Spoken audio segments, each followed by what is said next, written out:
Thank you both so much for being here. We're at the ESG Summit, and one of the things that we're talking about here are ecosystems of change. For example, changing our food system and beyond.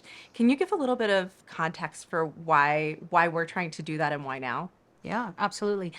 Look, let's take a look at the food system we have now, right? So we've got a food system that contributes about a third of the emissions, is responsible for most of the biodiversity loss, uses up 70% of the fresh water, so on and so on and so on. And what we've got in result is, yes, we produce food, but 800-ish million people are still hungry and malnourished. Farmers around the world, from India to the US, are struggling, and are very unlikely to have the next generation follow through in farming. We waste a third of what we produce, and we absolutely are not in a position to feed 10 billion people by 2050 with the system we have, especially once you start layering on all of the climate change impacts that are going to come. Utterly not resilient system. Yeah. So now when you talk about that change and you talk about the magnitude of the pressures on it and the scale of the change that we need, we have to talk about it as a systems transformation, as an ecosystem change, because a bit and piece here and there is not going to get us to where we want to get to. Mm-hmm. And Louise, can you talk a little bit about what that looks like from the perspective of a corporation like General Mills? Absolutely. So General Mills, we're a food company, and so we like to say Mother Nature is our most important supplier.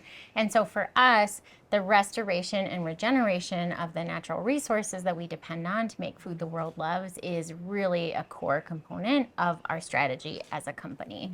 And so while we agree there is a lot of work to do, I think what's also really hopeful is the power of regenerative agriculture, of ecosystems restoration to restore and regenerate those natural resources. So we talk about soil health, water quality, carbon sequestration. There is so much potential in our food system to drive positive impact, and that's certainly something that we're really excited about, that we can do in our own upstream supply chain and the partnerships that we're advancing. That's great. What does that tend to look like on the ground?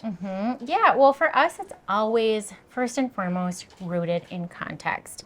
Nobody knows their farm better than the farmers and the farm workers themselves. And so when we think about something like regenerative agriculture, we really take an outcomes-based approach, looking at improving soil health, water quality, increasing biodiversity, but again, really starting from that place of on-farm context. I think coming alongside that too, what's so important is things like forest protection, community empowerment, land rights, that kind of whole ecosystems. A farm kind of isn't in a bubble, right? Rainwater might come down the hill and through the farm and into a community's drinking water supply. And so really taking that very comprehensive approach grounded in local context, often local partnership, is really kind of our first and foremost approach. What are some things, Shalini, what are some things that that General Mills has learned that Louise is talking about that others in the industry can apply to their own ecosystems change? Yeah, the General Mills, of course, has been a front runner in this space for a long time. And what's energizing and exciting now is there are many others acting in this space up and down that supply chain, and a recognition that is emerging that this is not a something we can do ad hoc here and there. That it needs to be a holistic system level transformation. And specifically in the regenerative agriculture space, for instance, a growing consensus amongst a very large group of actors along the supply chain and financial players, et cetera, that what we need is a landscape level transformation.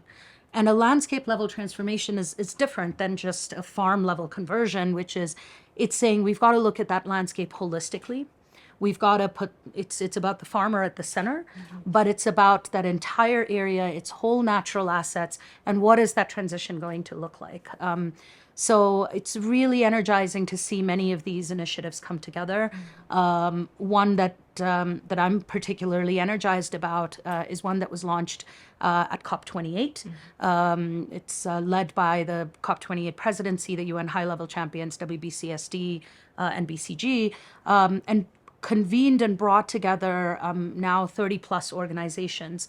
There are CPGs, there are traders, there are machinery companies, there are input players, banks, etc., who have all come together to say that it's that we all believe that it needs to be systems change, it needs to be landscape level change.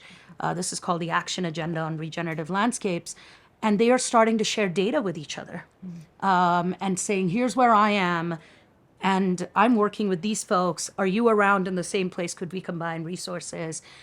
Could we do this together? So I'm really energized that this is A, big on a lot of companies' agenda, B, a lot more organizations are taking a holistic view, and C, they're starting to collaborate in ways that are really unprecedented. That's exciting. That's exciting. And there are lots of stakeholders in a process like this. You've mentioned, community, farmers. There's government. When to systems change takes a lot of takes a large village. What is the role of the corporation when it comes to that bigger picture specifically? And I wonder, Louise, if you can speak to that a little bit. Yeah, I mean, you're absolutely right. I think none of us are under any illusion that we're going to advance these goals alone. And so wherever possible, where you can take a jurisdictional and landscape approach to really bring comprehensive investment, engagement, partnership, thought partnership. And so I think corporations coming to the table as a partner, but truly in that partnership level. So not, coming along with a prescriptive approach, top down, but really being an equal player, but really listening and learning from those closest to the work and really in the best position to say, this is what we think is going to work best in this context, whether it's that farm, ecosystem, community, landscape. So also, listening and learning as well is a big part of our role. Do you also do, because it sounds like you do work in communities, do you end up doing pilot projects that you then, try to scale as well? Yes, yeah, we've been doing quite a bit of work around piloting regenerative agriculture in different, key supply sheds for us. So the Northern Plains with oats, Western Kansas with wheat, it's just a couple of examples. And so helping farmers, with support and coaching to pilot regenerative practices on their own farms, that then sets them up both to scale that on their own farm, but then scale it across regions. Farmers are so well networked with each other. And so once someone's really got those practices up and running on their farm, they can really help bring their neighbors, their community members along. Yeah. The fundamental currency of this is trust when you're trying to drive an ecosystem change, right? And farmers trust other farmers.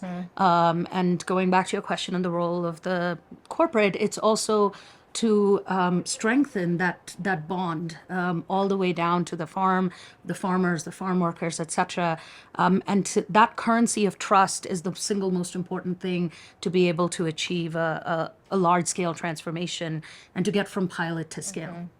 I wonder if you've seen other examples of that happening, that kind of fostering of trust from where you sit with some of these global coalitions of successful ecosystems change, where people have come together and fostered trust to actually to make that big picture change. Yeah, I mean, there are lots of examples. When we were launching this initiative at COP, we highlighted a few examples from various members. And the common kind of thread that you could draw, these were examples from pretty much every continent, and they were examples that were at scale. The common thread that you could draw from all of them was that they all put the farmer at the center. And that was really the basis for driving a scale change. So wherever we see success, we had some wonderful examples by the Nature Conservancy, for instance. And the same point was highlighted. The first speaker there was from a farmers organization. And so starting, as you said as well, really starting with the farmer, that's really been the basis of many of the successful stories out there. Let's talk about financing and how to pay for this kind of work. Where does the money come from for systems change, for ecosystems change? I'm going to start off by saying the first thing I think that is a myth, and I think you all know this. First thing that's a myth is that this is something that is unprofitable for farmers. That's a real myth. Moving, for instance, to regenerative agriculture, and we have done this primary research in the US, we've done it in Germany, we've done it in the UK, we've done it in India, we've done it in Brazil. Over and over again, it has been shown over a long period of time that farmers are more profitable and their incomes are more resilient if they move to regen ag. Now, this is not to say that there isn't a period of transition. And so, what we need when it comes to financing is not a permanent premium. We're not asking to subsidize a new food system. We're actually suggesting to move to a more profitable food system, more profitable for farmers, but we're asking for transition financing. And that transition financing, the second myth, the second problem we have right now, which we hope we can start to tackle, is that they think it's all about giving a premium. And quite often that premium is so small for the farmer, it's not enough to make a difference. The farmer actually needs what we call a financing stack. You have to look at their holistic needs. In some cases, they need new capex because they are machine intensive. In some cases, they need grants. Some they can take an equity stake. Some can be debt, et cetera, et cetera. And so our ability as a community in this space to understand the full set of needs of the farmer and aggregate all those different forms of financing from public sources, from the supply chain itself, and from philanthropic development capital, putting it all together into a bundle for that transition period. Insurance is an important part of it. That's what is needed. And right now we have it in pieces and pockets, but we don't have it all together. But I would love to hear your experience. Yeah, I think you said it so beautifully. The other thing I think is important to acknowledge is the barrier to entry may not always be a financial one. You know, you think about you are asking someone to completely transform the way that they farm, potentially the way their parents' generation farm, however far back you want to go. And so one of the really effective tools that we found is a coach. And so it's not necessary, not to say that there aren't financial barriers. I think you articulated them so well, but the barriers aren't always financial either. And so to just think about holistically what brings someone in and helps them stay in that space, there might be many things that they need, not only financial support. That's so interesting. Tell me a little bit more about what does a coach do? Yeah, so we've got some really great partners that really bring that coaching lens. So a great one is Gabe Brown at Soil Health Academy, and they'll often spend, a few years with farmers because it takes a few seasons, and also every season is different. Weather is very different one season to the next. We've had, some real drought in the Midwest. This year in, Minnesota where we're based, there's really, really heavy rainfall. And so how you implement those regenerative practices are going to be different depending on, so at least, 2 or 3 years. And really, again, thinking about, okay, this is your farm, your context, this is what you're trying to grow, this is what you might try in terms of these different practices. And you might start with just, a few acres, for example. And so really, again, getting into that context with a farmer. And then often these coaches are also farmers themselves, and so they can bring their own experience and that real peer-to-peer learning perspective. So it sounds like it's very relational. It's very trust-based. Also, taking the long view sounds like it's very important. If you were going to give one piece of advice to a company that's trying to enter the sort of bigger picture ecosystems change, what would you say to them is the sort of maybe the bright shiny object that's actually worthwhile, worth paying attention to? Yeah, I think what is wonderful is there is such a wealth of knowledge out there. So none of us need to start from scratch or reinvent the wheel. There are really, really rich experts, whether that's, the nonprofits or the local community organizations, or often a combination of the two. And so, I would recommend start there. Leverage those experts. If you know this is where you are, have a footprint, draw on that expertise and let that inform your approach and strategy. Yeah. Maybe I'll build on that and say, I think, there's a wealth of knowledge and experience. I think we are past the point of pilots now. We've proven it. It works. It's important. The pioneers have done that work for the rest of the corporates. It's time to think about scale from the start. And one of the important things I believe fundamentally in thinking about scale from the start is, I'm going to use a really silly analogy, right? Think of a giant rock and it takes 10 people to push it. What we're doing right now is each person is going one by one and trying to push it.